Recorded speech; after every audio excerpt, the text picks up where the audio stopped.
Hola, esta es la primera temporada de Métale Cabeza, un espacio para el pensamiento crítico.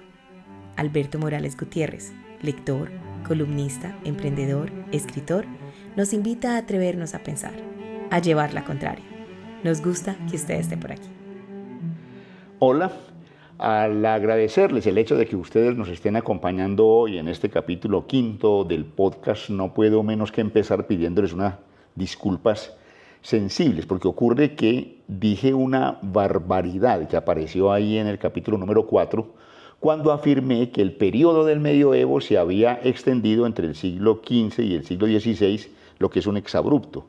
El periodo del medioevo, el oscurantismo, de que era de lo que estábamos hablando, se extendió desde el siglo V hasta el siglo XVI, mil años, ¿cierto?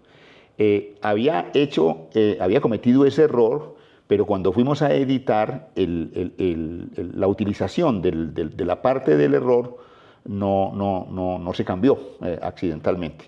Es un error pues grave desde el punto de vista informativo que me avergüenza, pero bueno, tenemos que darle solución de continuidad a esto. En el capítulo de hoy vamos a hablar de un tema muy interesante, pero que tiene un contexto importante con un personaje de la mitología griega, de la literatura griega.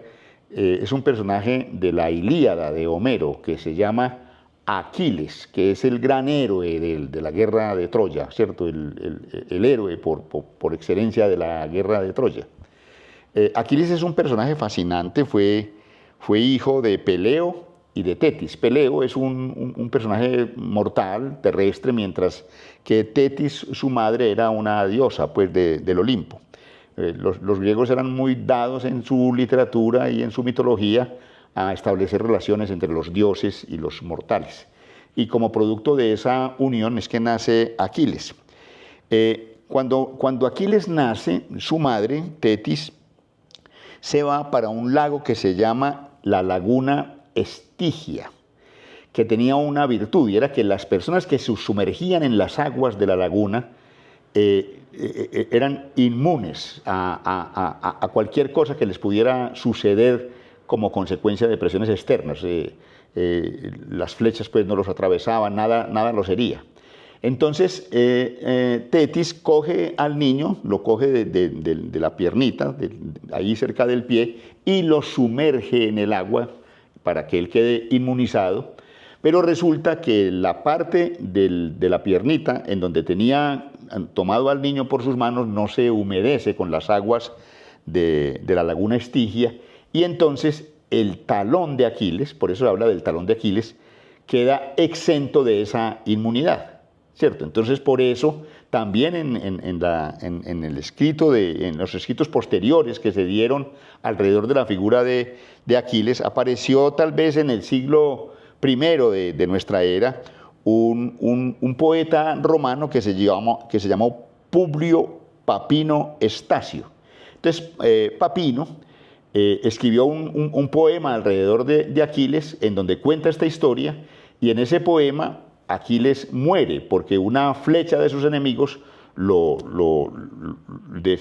destroza, lo atraviesa el talón de Aquiles. Entonces se utiliza mucho la expresión talón de Aquiles cuando se habla de que nosotros tenemos una debilidad. Ahora sí podemos entrar en materia, porque es que ocurre que hemos venido sustentando que las creencias en el fondo son el talón de Aquiles de esta especie animal. Todo lo que nosotros podemos hacer y hemos desarrollado desde la inteligencia creativa, desde la reflexión, desde la imaginación, termina a veces siendo neutralizado por creencias adversas, creencias limitantes, creencias negativas. Las creencias, entonces, vamos a hablar hoy de ellas en el sentido de qué tipo de creencias existen, ¿cierto? Las creencias, pues evidentemente son diversas, ¿cierto? Hay creencias políticas y creencias religiosas que son lo que la gente tiende a asumir como auténticas creencias, aunque hemos hablado desde los capítulos iniciales que las creencias cubren pues como todo el espectro del saber y todo el espectro del pensamiento humano. Pero hay unas creencias que está bien tenerlas y otras creencias que terminan siendo pues nocivas. En términos de las creencias religiosas, que es uno de los apartes que quiero mencionar hoy, está en el tema de las creencias religiosas el tema de lo que se llama la doctrina. ¿Y por qué es importante hablar de la doctrina? Porque ocurre que el catolicismo y el cristianismo, como lo conocemos hoy, no era una organización monolítica en la que existiera pues un pensamiento único, sino que existían múltiples sectas alrededor de la idea de los seguidores de Cristo. Miren, les doy este listado. Existían los gnósticos, existían los marcionistas, existían los maniqueístas, existía el priscilianismo, existía el mitraísmo, los unitarios, que tenían una idea errónea pues, de lo que significaba la Trinidad, los modalistas, los arrianistas, que tenían a su vez secciones tales como los anomianos, los homianos y los homoousianos. Existían los fotinistas, los macedonianistas, quienes denunciaron los errores de los docetistas sobre Cristo. No sé cuáles eran los docetistas.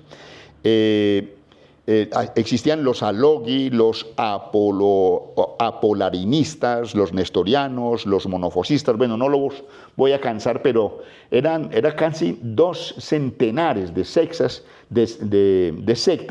que asumían a Cristo como su verdad, pero no estaban unificados.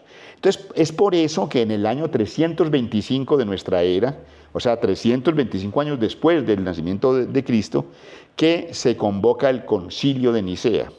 Y el Concilio de Nicea tiene la característica de que es una reunión de todas estas sectas y de sus dirigentes y demás, de los obispos, de las autoridades, que se habían instaurado, una reunión para establecer la doctrina. Es una cosa que permite como despersonalizar las sectas, porque todos esos nombres que estuve mencionando estaban relacionados con personajes que eran los que dirigían a ese grupo de cristianos que lo seguían. Nombres, pues, dijéramos que asociados a esas sectas: Arrio, Marción, Pelagio, Manes, Pablo de Samosata, Fatio, Caio, Nestorio, Papias, Orígenes, Tasiano. También la lista pues es grandísima. Entonces, claro, la conclusión a la que habían llegado ellos es que no podrían constituir una iglesia santa, católica, apostólica, ¿cierto?, si no existía una unidad, y para lograrlo era necesario decidir un pensamiento verdadero, un pensamiento justo, recto, conforme, o sea, que permitiera construir lo que los expertos llaman la ortodoxia del cristianismo, y distinguirlo, esa ortodoxia, esa doctrina, distinguirla de un pensamiento pues, que fuera considerado falso o alterado o corrompido, ¿cierto? La herejía es el nombre que le da la ortodoxia a quien no está de acuerdo con la doctrina. Entonces, claro, ese tipo de creencias que ya instauran una doctrina son las que son inflexibles. Por eso existe la doctrina de los partidos políticos y existe la doctrina de las religiones. Ese tipo de creencias, dijéramos, tienen pues efectos muy nocivos en el pensamiento crítico y en el pensamiento libre. Pero también existen además creencias letales, o sea, creencias que generan realmente dificultades y amenazan la existencia pues, o la vida misma de las personas. En el año 2018 se difundió, pues yo creo que a nivel global, una serie de televisión que durante 2 meses difundió cada 8 días documentales con las fechas memorables del siglo XX desde el punto de vista de lo que significaba el impacto letal de las creencias. Entonces, hablan de la matanza de Johnstown, que es una matanza protagonizada por un pastor, Jim Jones, que indujo al suicidio a más de 900 personas. 300 de esas personas eran niños y niñas en el año de 1978. La idea que tenía Jim Jones era que tenían que suicidarse en un sitio específico en donde encontraron los cadáveres porque sus seguidores tenían la certeza de que al suicidarse los ángeles del Señor y Jesucristo iba a llegar pues para llevarlos a la felicidad de la vida eterna, ¿cierto? Iban a ser revividos como seres superiores y todos ellos aceptaron hacer ese suicidio. Otro caso emblemático asociado al tema de las creencias nocivas es la célebre historia de Charles Manson, que Charles Manson en 1969 indujo a 4 miembros de su secta, pues, de la familia Manson, a que cometieran pues, un crimen en Beverly Hills. Incluso hubo alguna película pues, que distorsionaba un poco los hechos, pero que hacía referencia a lo que fue el asesinato por parte de los miembros de esta secta de Sharon Tate. Hay unas creencias que son muy fregadas. Los seguidores de Cristo, por ejemplo, que no permiten a sus miembros el uso de la más mínima medicina. Y en 1993 hubo una masacre que se llamó la masacre de Waco, en el centro de Texas, en el que murieron 73 miembros de esa secta, que estaba pues totalmente insurreccionada contra las autoridades civiles, porque ellos estaban absolutamente convencidos de que ya las profecías se estaban cumpliendo y que era pues inminente el regreso de Cristo a la tierra, y se hicieron matar, pues dijéramos que por esa idea. O los testigos de Jehová, que no admiten transfusiones de sangre. Pues la medicina se ha enfrentado al problema de que niños que necesitan una transfusión, sus padres no los dejan, o que hay pacientes que se niegan a recibir las transfusiones que les salvarían la vida. Hay también creencias inconscientes que anidan ahí en el inconsciente y que nosotros no somos capaces de explicar, ¿cierto? Por ejemplo, esa idea absurda, esa creencia absurda de que a mí no me va a pasar nada. Frente a los accidentes, frente al consumo de las drogas, frente al consumo del alcohol, es recurrente la frase: yo lo controlo, fresco, que es que a mí eso pues no me va a hacer daño. O el que maneja borracho, que dice: no, es que yo soy capaz pues de conducir. Esa idea de que a mí no me va a pasar nada, que las tragedias le ocurren a los otros, es una creencia letal, porque termina pues como gravísimo pues, en la muerte. Quiero hacer referencia final, por ejemplo, a una antropóloga que se llama Mary Douglas, que es antropóloga. Miren este absurdo. Mary Douglas es antropóloga y es economista. Yo creo que es la única profesional antropóloga pues, del capitalismo, por decirlo de alguna manera. Y Mary Douglas escribió un libro que a mí me fascina el título. Dice: ni loca me pondría esto, para hacer referencia a que las creencias incluso determinan la manera como nos vestimos. Nosotros a veces nos preguntamos: hombre, pero esta persona, ¿por qué salía así? ¿Por qué se peina así? ¿Por qué se pone camisas de ese color? ¿Cómo es que utiliza ese vestido? ¿Por qué lo hace? Pues porque nosotros creemos que la persona está mal y que nosotros jamás lo haríamos, porque nos veríamos lo mismo de mal. Es evidentemente pues una creencia. ¿Por qué?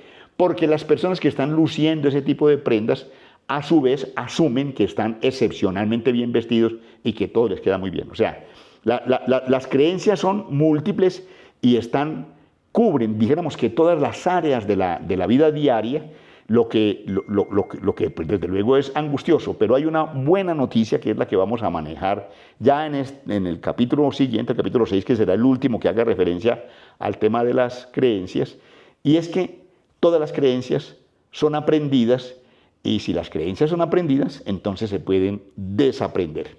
Muchísimas gracias por habernos acompañado hoy. La misma convocatoria que les hemos hecho en los últimos capítulos, pues invitarlos a que entren al alberto.com para que lean las columnas que semanalmente estoy publicando, y que vean al final esas instrucciones que hay para que ustedes puedan suscribirse e inviten a sus amigos a que se suscriban, y que, de ser posible, a través de sus redes, pues le cuenten a la gente la existencia de este podcast.